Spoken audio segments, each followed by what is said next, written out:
Now, researchers studying the link between a brain disease caused by repeated blows to the head in American football have made a startling discovery.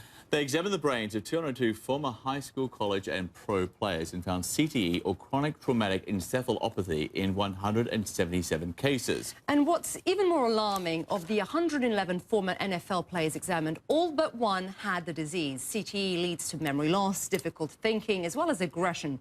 Here's CNN's Sanjay Gupta with more.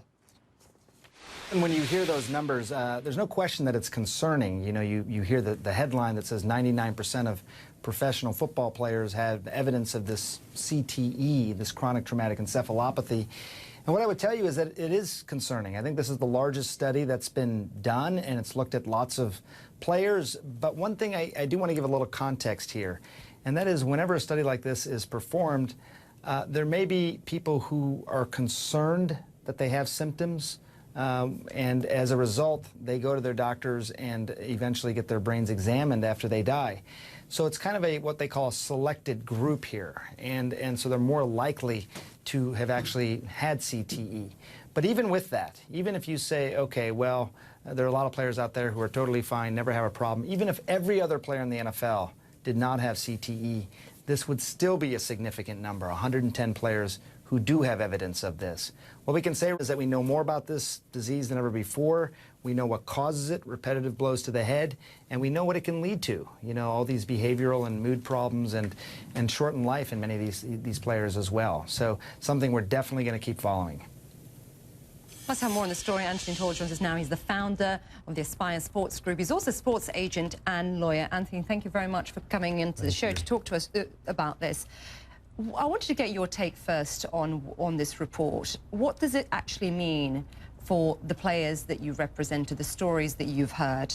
Well, I think it's I think it's going to be a very detrimental blow to the brand of the NFL. I mean, this will affect players on the Pop Warner level, players in college, and I think a lot of soccer moms aren't going to want their kids playing football anymore, so there's going to be a long-term effect. Once we've seen the numbers, how staggering these numbers are, it kind of sets up a possibility where the NFL brand could be permanently damaged. So I think that's what pops out to me when I first read. Are you talking about lawsuits as well? There was that what you mean? Absolutely, there'll be potential more lawsuits, and what the NFL is facing now is the fact that they settled a lot of these lawsuits, but they never disclosed whether or not there was any evidence as to that they knew this.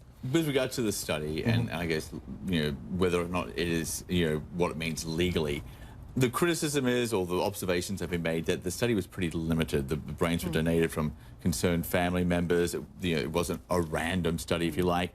So it's kind of skewed, and they say it's circumstantial evidence. It seems overwhelming circumstantial evidence, but it's still circumstantial. Yeah, well, I think because of the numbers are so dramatic here, 99, I mean 110 out of 111, I think it's hard to argue that it's just circumstantial. We have pretty much direct evidence, and this is going all the way back to, you know, players who played, players on the Pop Warner level. I mean, players who played in high school, they found a high level of CTE, or at least symptoms of CTE that's going to probably come about later on in their lifetime. So with that being so prevalent at that young of an age, and now we see how it's done to the NFL players, I think circumstantially it's more direct. Well, Anthony, the NFL had this to say, if we can bring it up. The medical and scientific communities will benefit from this publication. The NFL will continue to work with a wide range of experts to improve the health of current and former NFL athletes. And it noted that there are still many unanswered questions relating to the cause, incidence and prevalence of long-term effects of head trauma such as CTE. I mean, in 2016, the NFL, you know, this acknowledged a connection between football and CTE. So hearing this now from NFL, I mean, how do you feel? I want to get a sense from your clients or people you represent. How worried are they about this? Well, I think they're very worried about it. And from athletes that I've represented, they're very worried about it because, like I said, a lot of them have been playing for years. That statement by the NFL, it kind of is a statement that you would expect because it's leaving open the argument that they could come back later and say, well, it's not 100% sure that those head traumas is the cause of CTE. But now that the evidence is just becoming so overwhelming, I think it's devastating. And from talking to players and players that I've worked with, they're very worried about it, and it's going to have a strong effect on the league. I believe. The NFL, they put aside what, $100 million for research related to concussion and injuries, concussion injuries. That seems to be chump change for the world's richest sporting franchise. What was revenue last year? $12 billion. Yes.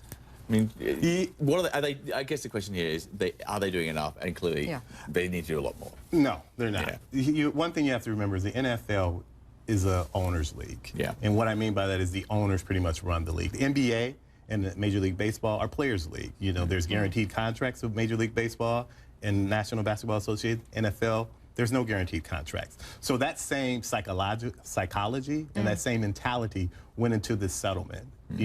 Obviously, the judge had to reverse this, or at least have them go back and get more, because she even thought it was too small of a settlement. And remember that a lot of the lawyer fees ate up a lot of the money that the players were to receive. And this is just for research, but I guess the big thing, the thing that people love about the NFL are the big hits. They love the big guys. You hear this now, and that's what the game is all about, and that's what people love. If they stop doing that, the game's over, right? Absolutely, absolutely. That's what the NFL loves. They love the big hits. So what they're trying to do is they're trying to teach these younger kids how to hit safety from here to here. I don't know if it's going to work, but it's the only option that they might have left. Yeah, we're interested to see if it hurts the NFL, if it hurts the allure of the NFL, whether the mothers will put in their children through this. I mean, we'll see. That's something that we're going to have to see as time goes by. I know the NFL is trying to implement safe rules and trying to teach safety in terms, like you were just saying, on the younger age, but I still think that because this study is so profound and because the numbers are so staggering, I think this is a very blow to the brand of the NFL. Yeah, well, of course, there's other concerns about hockey and other sports too, which have big head injuries like this as well. So this is